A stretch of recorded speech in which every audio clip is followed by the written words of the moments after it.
Kemutan kalih nopo yang pernah dilakukan oleh Taqiyuddin As-Subki. Imam Taqiyuddin As-Subki pernah mendengar nama seorang alim alama. Beliau adalah Imam Syaraf ibn Yahya An-Nawawi saking Syria. Taqiyuddin As-Subki terus pada akhirnya sowan datang Syekh Nawawi. Ketika beliau sampai di Syam, ketika beliau sampai di Syria, masuk ke pondok pesantrennya Imam Nawawi, dipun sambut kalih santri-santri nipun. Para santrinya kemudian bertanya, panjenengan mau mencari siapa? Saya mau sowan ke Syekh Nawawi. Telat. Loh kok bisa telat? Beliau sudah wafat, baru saja beliau sudah wafat. Getun Imam Taqiyuddin As-Subki. Kemudian beliau bertanya kepada santrinya, tempat mana yang dulu sering dibuat untuk takarrub kepada Allah oleh Imam Nawawi? Ditunjukkan oleh santrinya, di sini beliau dulu Syekh Nawawi sering bermujahadah, munajat, takarrub kepada Allah. Tenggone pengimaman masjid yang sekarang dikatakan dengan Masjid Imam Nawawi di Syria. Disitulah Imam Taqiyuddin As-Subki diusek-usek niku lantai ini. Kemudian Taqiyuddin As-Subki melakukan sholat sunnah sebanyak-banyaknya di tempat itu. Tiada lain niatnya adalah tabarukan bi atharis sholihin, yaitu mengalap berkah daripada bekas-bekasnya orang-orang yang soleh. Kulo niru Imam Taqiyuddin As-Subki, panjenengan sedoyo niru apa yang telah dilakukan oleh Imam Taqiyuddin As-Subki di majelis ini, di pondok pesantren ini. Muga-muga kulo kalih panjenengan sami pikantuk barokahipun para sesepuh, para kiai, para aulia ingkang nate sambang, ingkang nate sowan wonten ing dalem pondok An-Nawawi menika. Mugi-mugi pikantuk berkah sedaya. Amin ya rabbal alamin. Ingkang kaping kalihipun, tiada lain saya ingin mengucapkan what I'm going to say in this forum is congratulations for all graduated from this Islamic boarding school. Dimanapun saya berada dan dimanapun acara bersama dengan para doktor, kalau saya bukan doktor, saya ini adalah doktor alias mondok di kantor. Karena sering berada di kantor, akhirnya disebut sebagai doktor. Sering saya katakan di acara workshop ataupun seminar, panjenengan kalau ingin mencari orang yang paling intelektual di dunia ini, mudah. Tempatnya mudah, orangnya juga mudah untuk ditemui. Siapa? Para santri. Loh, mereka ketika awal mendengar kok bisa santri itu disebut sebagai orang yang intelektual, karena santri itu sudah menepati syarat-syarat intelektual. Wa min syurutil intelektual salasah. Syarat untuk bisa dikatakan sebagai orang yang intelektual itu ada 3. Ini menurut seorang ulama yang namanya adalah Jacques dari Prancis. Dia mengatakan begini, intellectual person who engage in critical thinking, research and reflection about society. Gus Maulana paham betul? Paham dia? Kulo maknani intellectual person utawi wong kang den arani wong kang pinter iku hu wong mausul alladzi engage kang manjing sapa hu in critical thinking, ing dalem pemikiran kang kritis, reflection taukid niki napa namine niki sebenarnya atof tapi wawune dibuang. Jadi wawu atof niki mahdzuf. Research and penelitian utawa penemuan utawa pengalaman and reflection about society lan mikir-mikir ing dalem sekabehane perkorone umat. 3 syarat ini sudah masuk di dalam santri. 1, santri harus memiliki pemikiran yang kritis. Santri itu Masya Allah, makhluknya Allah yang paling kritis itu adalah santri.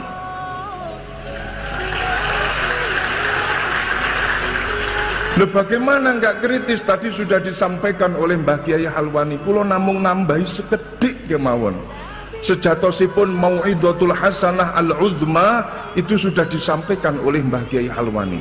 Kulo namung nambahi sithik mawon. Dados panganan sing paling utama niku sampun panjenengan dahar. Panganan ingkang sampun kaaturaken dening panjenenganipun Mbah Kiai Halwani. Lah kula niki namung tandukane mawon. Biasane niku wong lek mangan tanduk iku luwih titik daripada mangan sing utama. Lek teng Purworejo pripun? Nek ngoten to nggih. Sami. Nek mangan sing keloro tambah akeh gragas jenenge. Jadi santri tadi sudah disampaikan oleh beliau. Wujud-wujud daripada santri ini dari penilaian yang sangat objektif, Dawes Dekker dan lain sebagainya menilai tentang pondok pesantren itu wujud daripada pemikiran kritisnya para santri.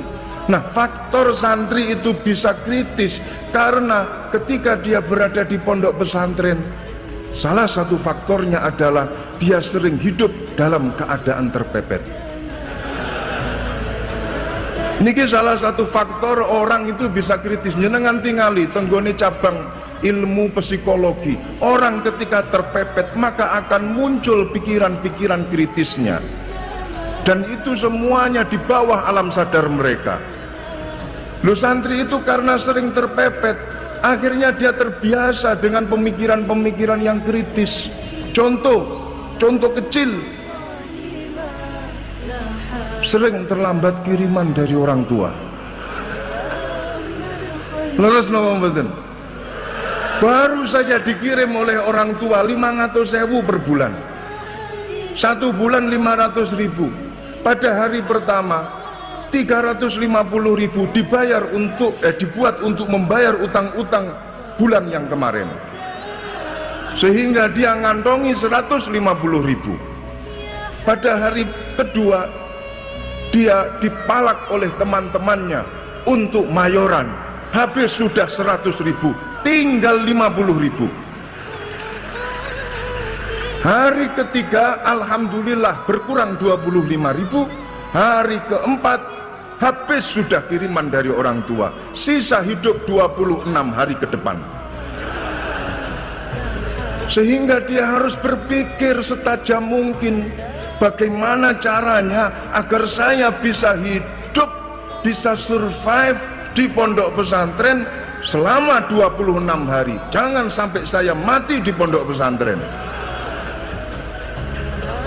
Lu selama 26 hari itu akhirnya mereka berpikir, daripada mati sebaiknya saya harus melakukan hal-hal yang bisa membuat saya hidup. Suket dibabati, dimasak jadi sop. Karena kepepet, pada akhirnya pengen mangan daging, sandal jepit diketoi jadi cecek. Itu masih mending daripada kepepet nggak bisa hidup. Ayamnya kiai keluyuran masuk ke dalam kamar, sikat. Saya tadi baru diceritai oleh Kiai Aziz, ternyata beliau pernah berhutang beberapa ayam ke Mbah Kiai Mahrus. Untung mas saya ada di sini, kalau nanti saya pulang dibawahi ayam berapa yang panjenengan beleh, siap saya bawa ke Kediri.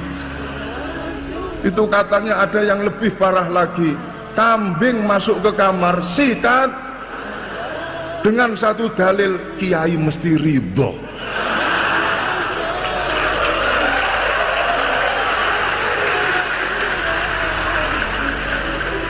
Loh, ini pemikiran kritis ini muncul di sini. Bukan permasalahan ayam itu kecil, bukan permasalahan kambing itu kecil, malah terbiasa kalau waktunya pohon mangga berbuah, gayanya disenggol dul, jatuh, akhirnya jadi lukotoh. Bukan masalah mangganya, tapi bagaimana dia bisa berelah, bisa merubah hukum syarikoh menjadi lukotoh. Ini kalau nggak benar-benar ulama nggak mungkin gitu loh. Subhanallah. Ya Allah, saya dulu pernah berusaha untuk ya sedikit-sedikit lah beramal untuk mencari nafkah, menghidupi istri dan juga anak-anak dengan membuat 3 kolam lele. Alhamdulillah, kolam lele saya banyak. Biasanya pada bulan ke-6 sudah panen. Saya tanya kepada teman-teman, sing saya pasrai untuk mengingu ikan lele. Ayo waktu ini panen, dijawab masih kecil Gus. Masa udah 6 bulan cilik wae. Saya diambilkan contohnya sampling lele-lele. Kemudian 1 tahun berikutnya, ayo sudah 6 bulan dulu, yang 6 bulan yang lalu kecil, pasti sekarang sudah besar. Besar kecil. Masa iya samplingnya mana diambil masih kecil, ternyata yang besar-besar sudah habis duluan. Masya Allah. Waktu ketika itu pernah di pondok pesantren saya itu ada SMK, jurusan komputer multimedia. Nanti guru kiai saya tak dengar saja, bukan itu masalah, ini adalah perlakuan saya. Dari kolam lele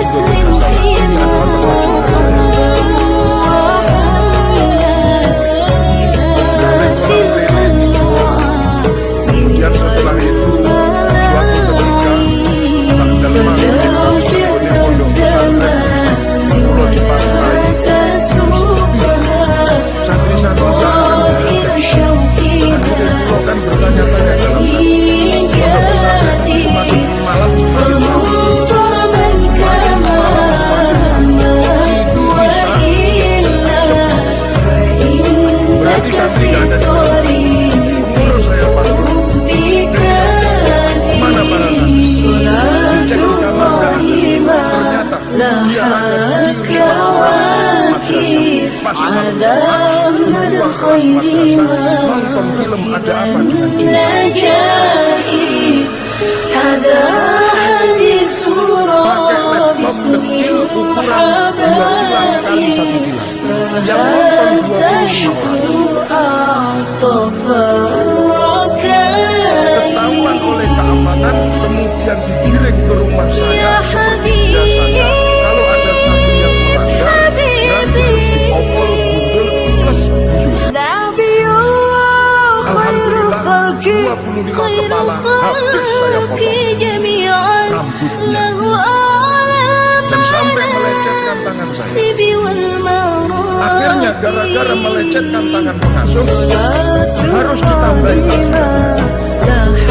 Gara-gara siro kabeh melecetkan tangan saya, berarti harus saya tambah. Selain digundul guyur, terus masuk kolam lele. Dan jangan berani-berani mentas dari kolam lele sebelum ada perintah dari saya. 25 orang masuk ke kolam lele. Saya masuk ke dalam rumah, kecapean saya ketiduran. Dibangunkan sama istri saya.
tanya pengurus, ada apa kok kebakaran pondok pesantren?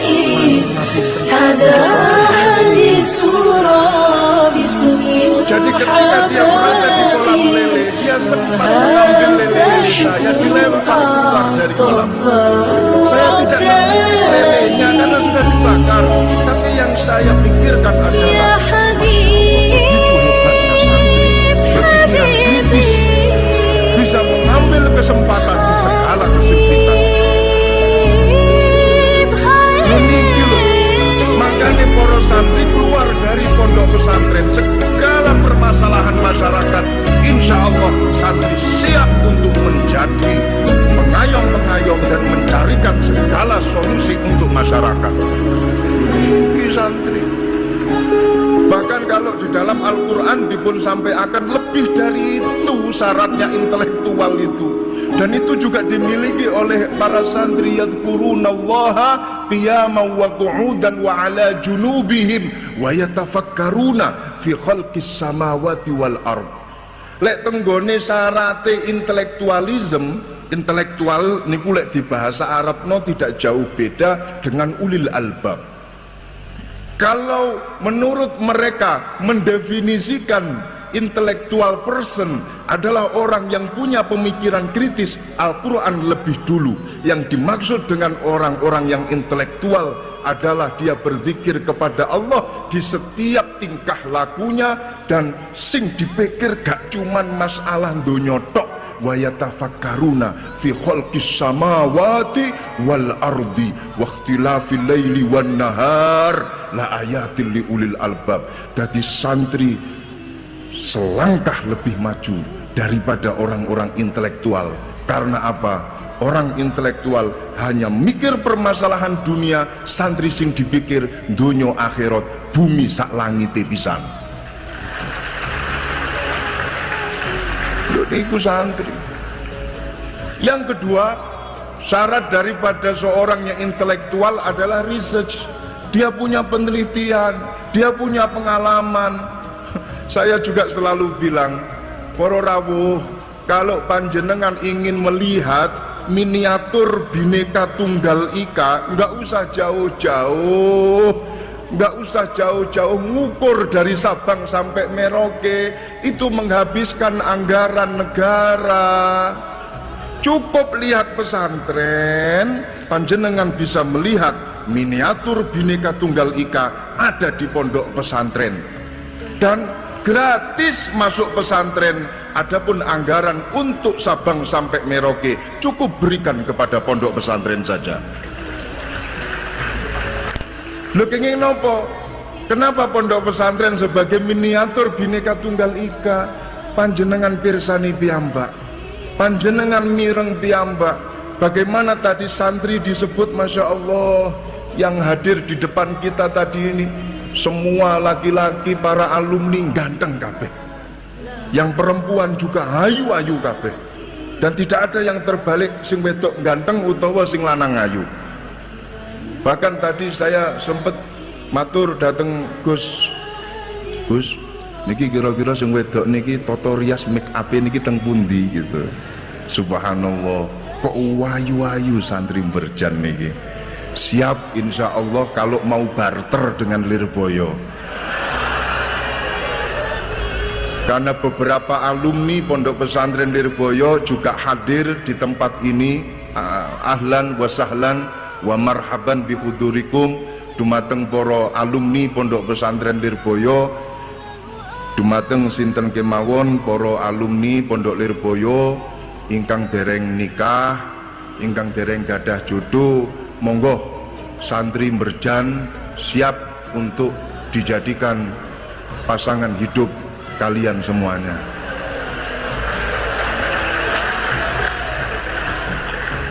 Panjenengan pirsani di depan tadi ini, kenapa kita sebut pondok pesantren adalah miniatur Bhinneka Tunggal Ika?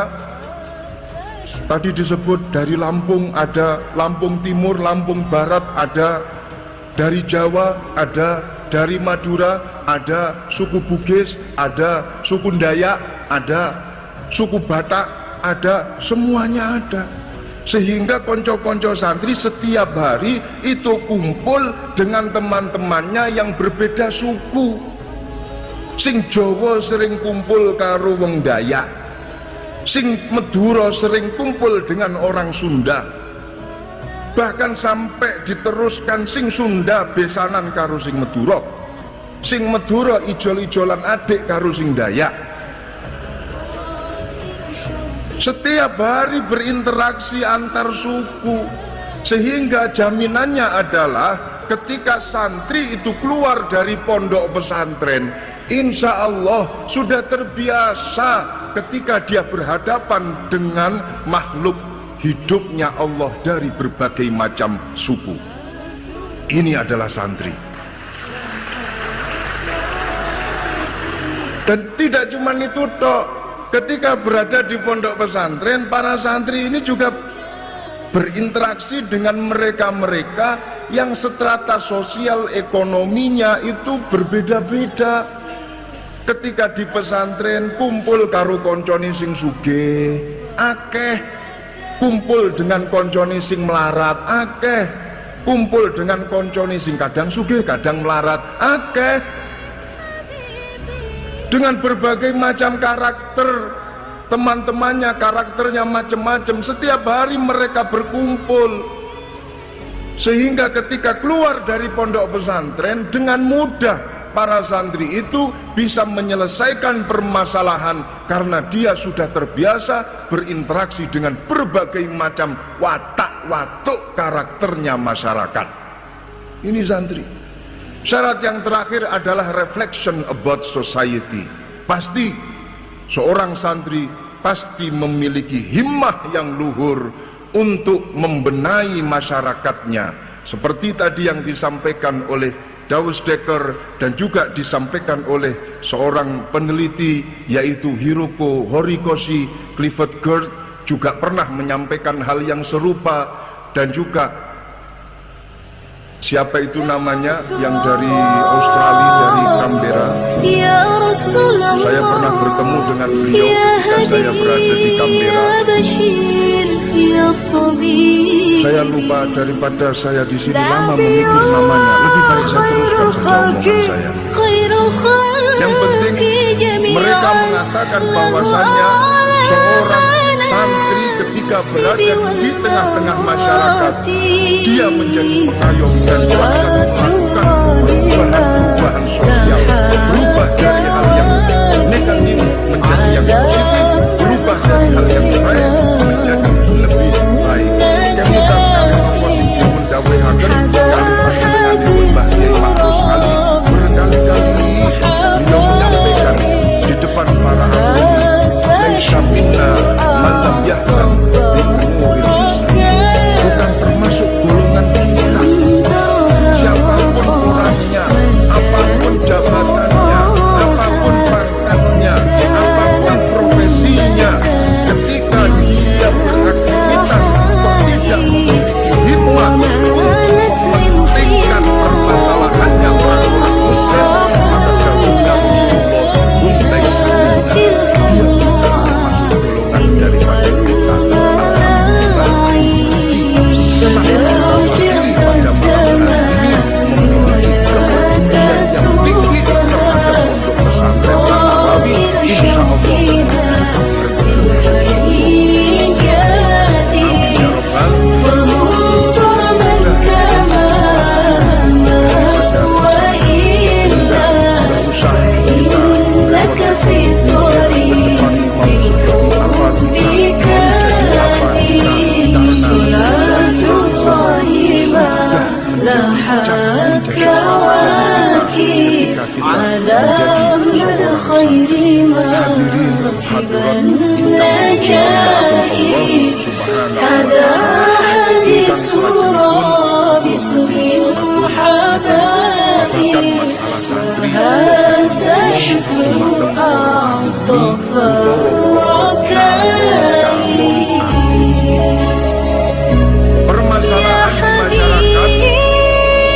permasalahan di masyarakat sangat kompleks.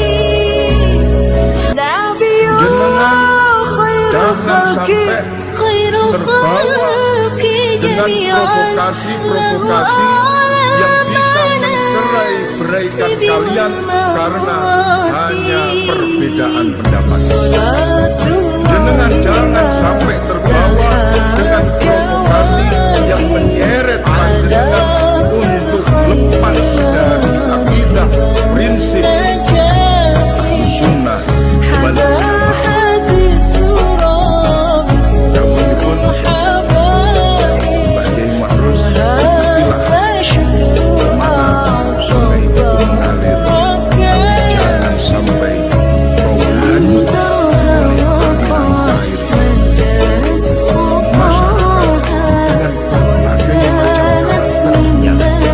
Masyarakat dengan berbagai macam profesinya, seorang santri harus bisa menjadi masyarakat menungsoni dipun ciptakan kali Allah sebagai tegak Nabi Adam itu dibuat oleh Gusti Allah minat lazim, dibuat oleh Gusti Allah sampai ulama semuanya sepakat kalau Nabi Adam ada perbedaan pendapat para ulama.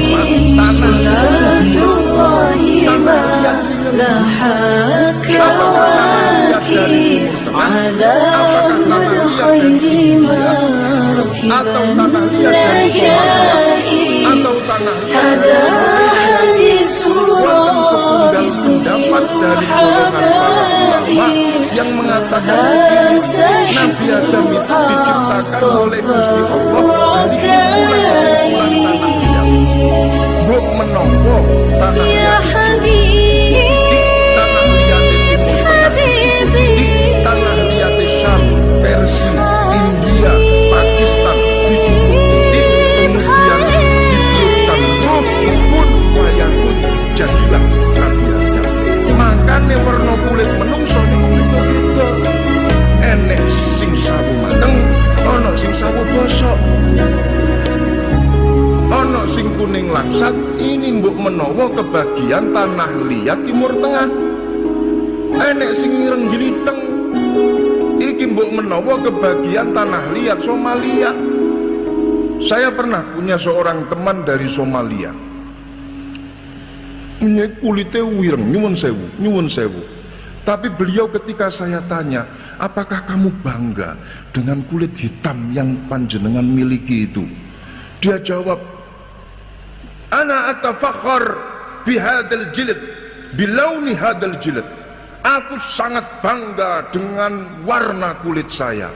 Karena apa? Nabi Adam terbuat dari tanah liat. Tanah liat mesti warnanya ireng. Berarti aku lebih original bila dibandingkan sing kuning-kuning utawa sing putih-putih. Sehingga saya ucapkan selamat buat kalian yang kulit warnanya hitam, karena kalian lebih original bila dibandingkan dengan sing kuning-kuning. Ora usah nyesel, ora usah gelisah, galau dan merana gara-gara kulit hitam, karena itu bukti panjenengan lebih original dari tanah liat. Lho niku kolektif daripada tanah liat sing bermacam-macam. Lu karakternya tanah liat itu pun juga macem-macem. Ono tanah liat yang kemudian dihidoni tok, cuh niku iso tumbuh rumput. Ono tanah liat, ono tanah sing bolak-balik disirami sampai 100 ora tumbuh-tumbuh. Ono tanah liat diencepi tanaman, diguyur banyu, dipupuk ping 1000 nggih mboten tumbuh-tumbuh. Karakter tanah macam-macam. Jangan kalian mencoba-coba untuk tanam pohon pisang di Saudi Arabia. Mustahil, karena tanahnya beda. Jenengan juga jangan coba-coba untuk menanam korma di tanah Jawa. Mbok menawa tumbuh tapi gak uwoh, karena karakter tanahnya beda. Makanya karakter manusia itu pun juga berbeda-beda. enek wong sing dikandani ping 1000 gak mudeng-mudeng, enek wong sing dikandani ping 100 nembe mudeng, yo enek wong sing dikandani nembe ping sepisan langsung mudeng. Ada juga ora usah dikandani, hanya dikasih isyarat niku langsung mudeng. Niki karakter masyarakat besok yang kalian hadapi ini semacam ini loh. Kalian harus siap dengan berbagai macam karakter tanah.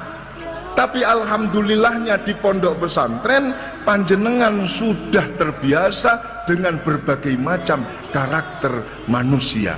Insya Allah itu adalah permasalahan yang sepele untuk kalian. Selajengipun untuk para santri dan juga untuk para alumni, ketika berada di tengah-tengah masyarakat, ampun goyah dengan akidah ahlu sunnah wal jamaah, ampun goyah dengan kitab-kitab kuning yang panjenengan pelajari di pondok pesantren. Man arada taqaddum fa'alaihi bikutubil mutaqaddimin wa man arada ta'akhur fa'alaihi bikutubil mutaakhirin. Dawuhipun al-imam Abdullah ibn Alawi al-Haddad mengutip dawuhipun al-Habib Umar ibn Ahmad al-Attas, barang siapa yang ingin berada di barisan depan maka sebaiknya berpegangan dengan kutubul mutaqaddimin, berpegangan dengan kitab-kitabnya para ulama salaf. Dan barang siapa yang ingin berada di barisan belakang, ya sudah sana ikuti saja kitab-kitab yang terbelakang dicetaknya, terbelakang baru saja ditulis oleh para ulama-ulama zaman sekarang yang tidak mengikuti metode para sholihin, salafunas sholihin. Awake dhewe niki kan salaf niku ada min haitsus zaman, ada min haitsul manhaj. Salaf min haitsus zaman, oke. Kita sudah bukan di zaman salaf lagi. Karena kalau menurut hitungan dari dawuhnya Kanjeng Nabi, salaf itu adalah kurunnya Kanjeng Nabi, kemudian alladzina yalaunahum summal ladzina yalaunahum, yaitu orang yang ada di kurunnya Kanjeng Nabi, kurun berikutnya, dan kurun yang berikutnya. Satu kurun 100 tahun berarti kira-kira 300 tahun di masa awal hijriah itu adalah salaf min haitsus zaman. Dan kita hidup 1440 hijriah di tahun ini, berarti kita sudah keluar dari zaman salaf. Tapi kita ini adalah salaf min haitsul manhaj. Kita ini adalah salaf dari sisi metode kita dalam belajar, metode kita dalam hidup. Kita ini adalah orang-orang yang salaf karena kita mengikut pada orang-orang pendahulu. Sanate awake dhewe ini kan masya Allah lurus datang Kanjeng Nabi, lurus.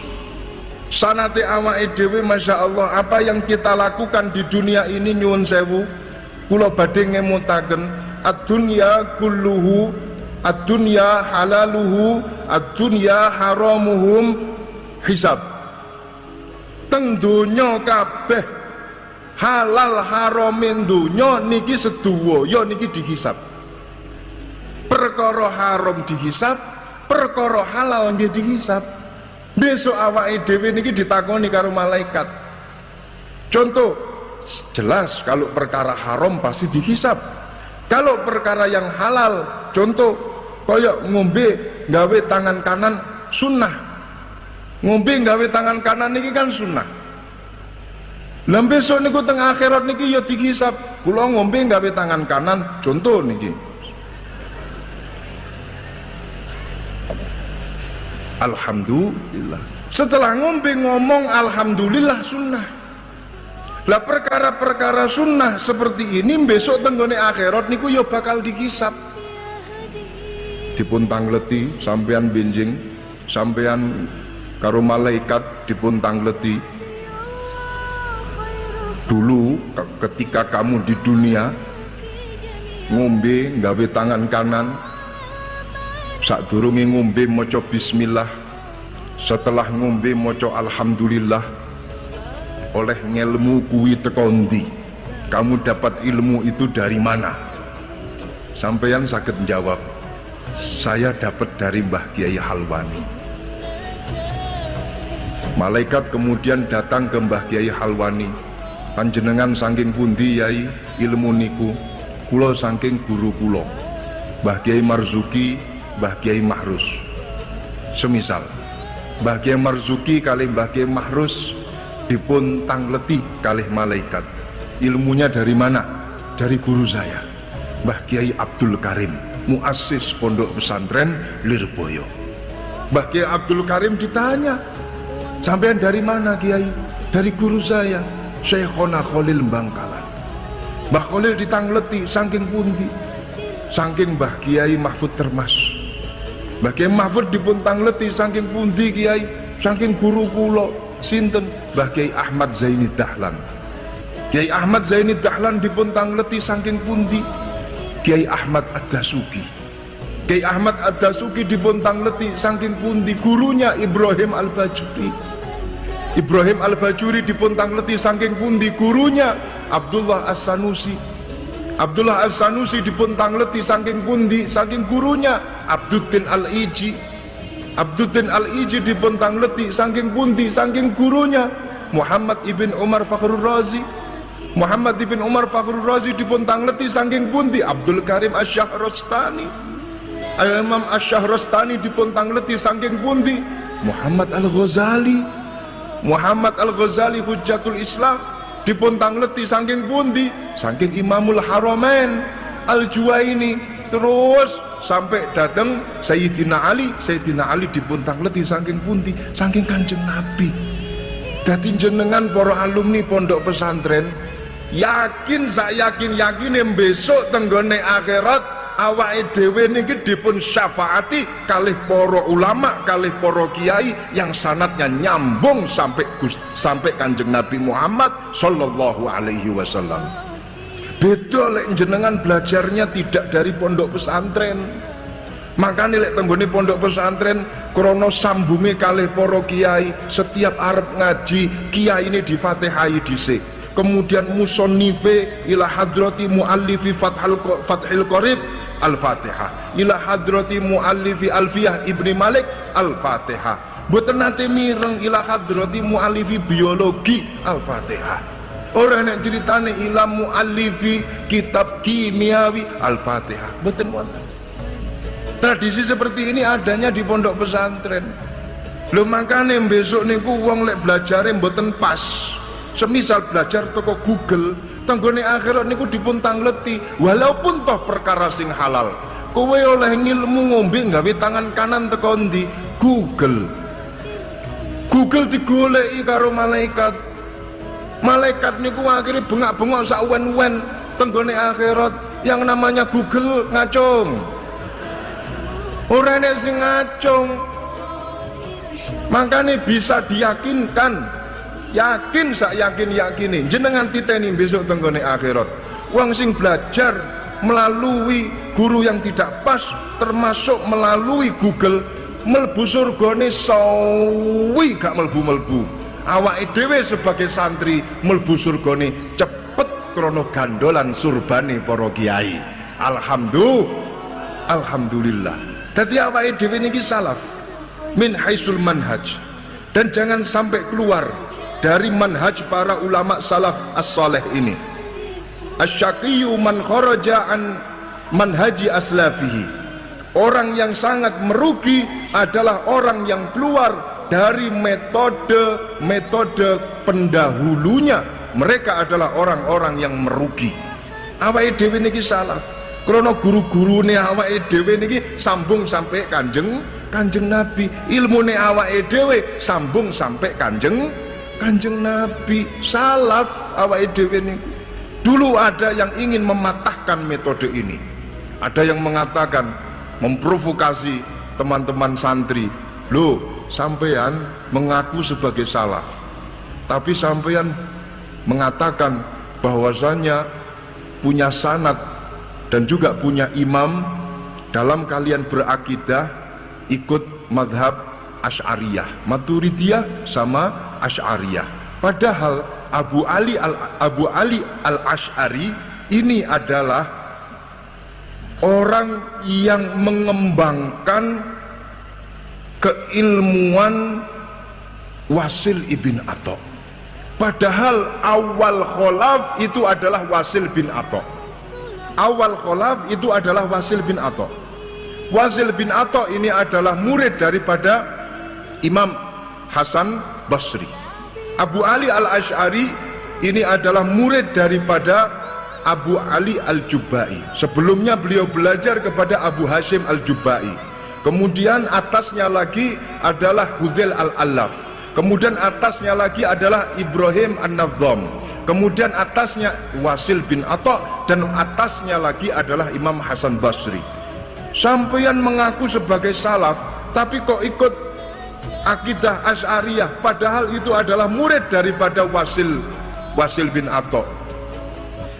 Imam Asy'ari ini sudah keluar dari Wasil bin Atha. Imam Asy'ari ini sudah keluar dari pemikiran kholaf, pemikiran Mu'tazilah, sehingga masih tetap original, tidak ada pengaruh kholaf, tidak ada pengaruh, katakanlah dengan bahasa sekarang adalah liberalisme, yang mana pemikiran-pemikiran tersebut dikembangkan oleh Fazlur Rahman dari Pakistan, dikembangkan oleh Muhammad Abduh yang ada di Mesir. Ini kita keluar dari itu semua, nggak ada sangkut pautnya dengan kholaf, sehingga kita masih tetap dalam tataran runut salaf sampai Rasulullah Sallallahu Alaihi Wasallam, tetap berpegangan dengan kitab kuning. Nah, yang jadi masalah ketika panjenengan berada di tengah-tengah masyarakat adalah egonya muncul, naudzubillah min dzalik. Egonya muncul, takaburnya muncul. Sebagai umat Nabi, jauhilah sifat takabur. Sebagai umat Nabi, kita mulia karena kita menjadi umatnya Nabi Muhammad. Jangan sampai takabur. Ngeten lho para rawuh. Awake dhewe niki kan mulya niki gara-gara dadi umatnya Kanjeng Nabi. Kita ini apa? Kita ini terbuat dari nenek moyang kita tanah liat. Lek awake dhewe niki teko mani sing diguak nang dalan, wong arepe ngidek jijik. Niki kemudian jadi kita. Mboten wonten napa-napa. Tapi kita mulia ini gara-gara menjadi umatnya Kanjeng Nabi. Coba jenengan pirsani piyambak Al-Imam Umar ibn Hasan Al-Khobawi. Niki dawuh ngeten. Innallaha setuhune Gusti Allah ja'ala ummata Muhammadin, ndadekake umat Kanjeng Nabi Muhammad du'afa. Allah niki ndadosaken umat Kanjeng Nabi awake dhewe du'afa, lemah, lemes, gak duwe daya. Nembe umur 50 ndemek bojone wae sewulan pisan. Nembe umur 50 lali karo bojone, malah kelingan karo bojone tangga. Wis lemes. Kenapa Allah menjadikan kita ini dhaif hatta yakuna la yatakabbaru, sehingga mboten sombong. Dadi lek enek umat Kanjeng Nabi niku kok sombong, niki berarti umat Kanjeng Nabi sing raine rai gedhe. Mboten pernah mirsani kados Sam'un tenggone Nabi Musa, begitu dahsyatnya dalam bertakarrub kepada Allah, 70 tahun takarrub datang Gusti Allah tanpa libur, tanpa prei, tanpa mulih, tanpa boyong, tetep bertakarrub datang Gusti Allah. Niki sing nomor kalih, innallaha ja'ala Muhammadin sighara. Allah niki ndadekno awake dhewe niki lak cilik-cilik. Nggih to nggih. Nabi Adam 150 dhira dawane Nabi Adam. Lek sak wiro itu katakanlah setengah meter, berarti panjangnya Nabi Adam niku 75 meter. Niki Nabiullah Hud alaihi salam sing wonten teng nggone pundi Hadramaut teng nggone Yaman niku dipun kubur teng nggone pundi lereng Gunung Ahqaf. Niku kula nate mriko ziarah mriko, kula tingali teng nggone gununge niku kira-kira 27 meter niku dawane Nabiullah Hud alaihi salam. Teng gunung tenanan, duduk gunung kembar. Gunung kembar kan semut ireng ora nek semenit teko pucuk wisan. Niku Nabiullah Hud alaihi salam. Lah awake dhewe niki Nabi Adam niku 150 dhira. Alhamdulillah awake dhewe 150 cm. Lho kenging nopo kok bisa kita dijadikan kecil seperti ini? Hatta yakuna ta'amuhum wa syarabuhum wa libasuhum akal, supaya mangane gak akeh-akeh panganan, ngombene ya ora akeh-akeh, gawe pakaian juga ngentekno rol-rolane kain. Niki dadi umat Kanjeng Nabi penak. Coba jenengan bayangno ya Allah, lek seumpama jenengan dhuwure niki sampai 75 meter, kira-kira niku lho gulune niku dawane sak pira? Sekali ngombe niku pirang galon sak jeglekan. Matur ngonten petenge niki lho ombone niki pirang hektar. Masya Allah. Lan di sore weteng pirang meter. Ya Allah pun mboten usah dibayangno niki. Alhamdulillah cilik-cilik kados ngeten niki akhirnya tidak terlalu banyak biaya, tidak terlalu banyak ongkos dalam mengadakan acara sehebat ini. Ket wau rong gelas gak entek-entek niki. Wa innallaha ja'ala ummata Muhammadin fi wa innallaha ja'ala ummata Muhammadin fuqara. Allah niku ndadekno awake dhewe niku fakir-fakir, kiri-kiri, ora duwe napa-napa.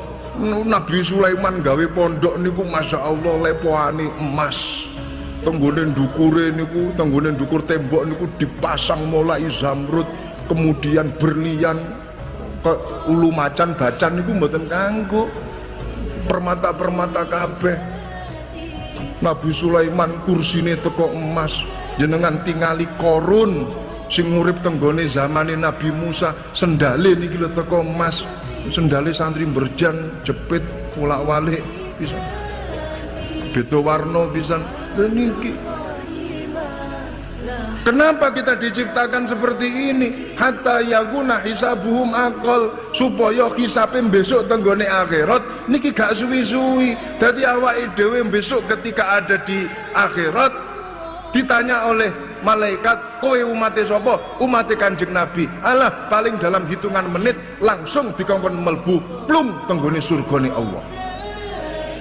Lek sampean takon tenggone malaikat, kenging napa kula kok cepet melbu surga? Lah kowe umate Muhammad melarat, gak duwe apa-apa, sing arepe tak hisab iki apa? Ora enek. Alhamdulillah, sing ngomong alhamdulillah tak dongakno melarat kabeh. Insyaallah pinaringan rezeki jembar. Wa innallaha ja'ala Muhammadin fi akhir zaman. Allah niku ndadekake umate Kanjeng Nabi Muhammad niku tenggone akhir zaman. Ngoten. Pengin napa supaya mboten suwi-suwi tenggone kuburan. Makane awake dhewe niki besok ketika dipendem dalam jangka hitungan tahun kiamat sudah dekat, trompet kiamat ditiupkan, awake dhewe keluar lagi, bangkit lagi dari kuburan. Saya tidak bisa membayangkan kalau kita hidup di zamannya Nabi Adam. Ya Allah, kenging nopo rasane tenggone kuburan jutaan tahun lamanya. Mungkin kita sudah jadi batu berlian yang dipakai oleh orang-orang, atau kita jadi bensin sing dadi BBM mobil. Awake dhewe alhamdulillah nembe dipendem, terus kemudian langsung kiamat direalisasikan, kita keluar dari kuburan. Alhamdulillah, alhamdulillah. Mboten usah takabur. ketika di tengah-tengah masyarakat, ketika panjenengan takabur di tengah-tengah masyarakat dengan ilmu yang kalian miliki, maka itu namanya al-ilmu hijabun bainaka wa baina rabbik. Kula mireng dipun kandhani kados ngeten niki kalih Mbah Kiai Ahmad Asrori Ibn Utsman Al-Ishaqi. Beliau dawuh, ojo sampai ilmu dadi hijab, dadi penghalang antara kamu dengan Tuhanmu. Kula pertama kali mireng dawuhipun beliau, kok iso ilmu dadi hijab, ilmu jadi penghalang antara kita dengan Tuhan kita. Biasanya kan ilmu sebagai wasilah untuk kita mengetahui Allah. Laula murabbi, kalau seandainya tidak ada orang yang memberikan kita ilmu, kalau tidak ada guru, kalau tidak ada orang yang mendidik kita, maka kita tidak akan bisa tahu tentang sifat, tentang keesaan Tuhan kita. Lah kok iki enek satu kaidah, beliau mengatakan ilmu bisa menjadi hijab, penghalang antara dirimu dengan Tuhanmu. Kula tangklet akhirnya. Contohnya napa? Ilmu itu biasanya malah menjadi wasilah kita, media untuk mengetahui Tuhan kita. Tidak selamanya ilmu menjadi media, malah justru bisa menjadi hijab. Contohnya napa?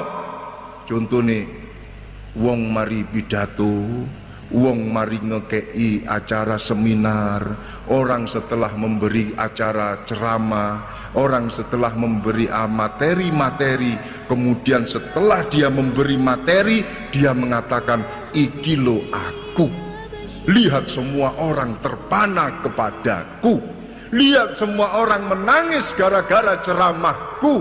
Ini adalah wujud ilmu bisa mengantarkan kepada takabur. Ilmu bisa menjadi penghalang antara dirimu dengan Allah Subhanahu wa ta'ala. Ketika panjenengan keluar dari pondok pesantren, lah kok malah takabur, lah kok malah sombong, maka ilmu yang kalian dapatkan bukan ilmu manfaat. Itu namanya adalah ilmu yang menghalangi kalian dengan Allah Subhanahu wa ta'ala.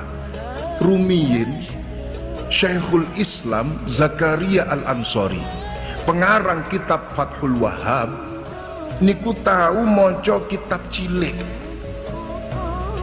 tenggone ngarepan omah. Salah satu murid senior beliau, salah satu santri senior beliau niku lewat delok gurune Zakaria Al-Ansori nyekel kitab cilik, katakanlah fikih mabade', katakanlah Safinatun Najah. Murid senior ini Masya Allah di dalam hatinya itu bilang, loh guruku kok nyekel kitab cilik toh, padahal aku nanggone pondok ngajar Fathul Mu'in, lah kok guruku nyekel Safinatun Najah. Wah, ini kalau nggak diingatkan bisa-bisa orang tahu terus menurunkan grade atau menurunkan derajat daripada pondok pesantren kita, daripada murid-murid beliau. Harus saya ingatkan, dielengno kali muridnya, ya Syekh, panjenengan niku lho Syekhul Islam, panjenengan itu mendapatkan gelar Syekhul Islam, tapi kenapa panjenengan itu malah membaca kitab kecil? Malu sama orang-orang, nanti dikira apa dan apa kata dunia. Mbok yaunya kalau kitab sing gede, Ittihaf, Mughnil Muhtaj, sing gede-gede ngoten lho, Bidayah wan Nihayah, gede ngoten, nyekel kok Safinah. Didukani oleh Syekhul Islam Zakaria Al-Ansori, awakmu gak ngerti apa-apa. Wasaltu fi hadhil martabah biwasilati hadhil martabah.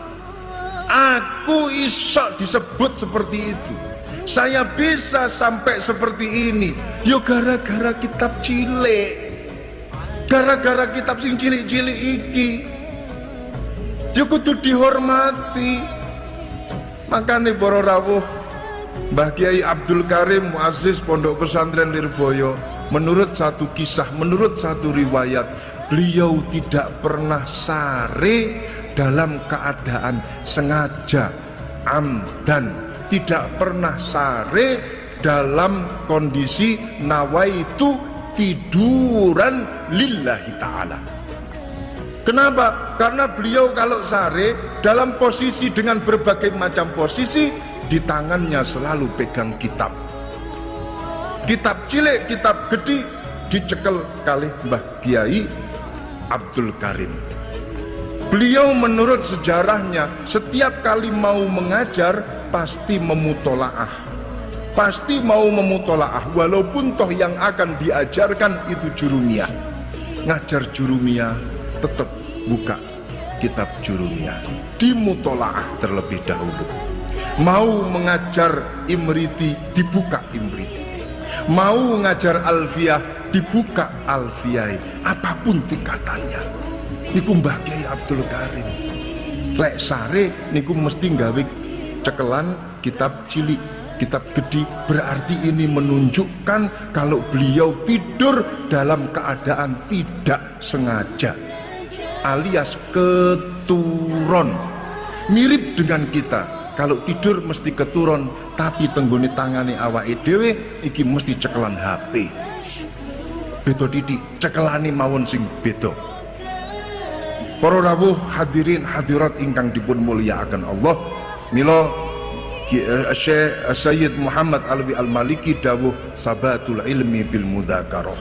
Tetapnya ilmu itu dengan mudzakarah, yaitu murojaah, bukan mudzakarah dalam wazan dakar-dakaran, bukan. Tapi dakaro mudzakarah maksudnya di situ adalah murojaah. Lanjutkan belajar panjenengan. Belajar ini sebuah kewajiban, tidak ada batas waktu kecuali kita sudah masuk ke liang lahat. Lanjutkan ke jenjang yang lebih tinggi, jangan berhenti untuk menuntut ilmu, jangan berhenti untuk berkreasi. Mugi-mugi ilmune manfaat kabeh, mugi-mugi ilmune maslahah kabeh, mugi-mugi ilmune dipun ridhoi kabeh. Mugi-mugi kita kelak nanti di akhirat bersama dengan guru-guru kita. Amin ya rabbal alamin.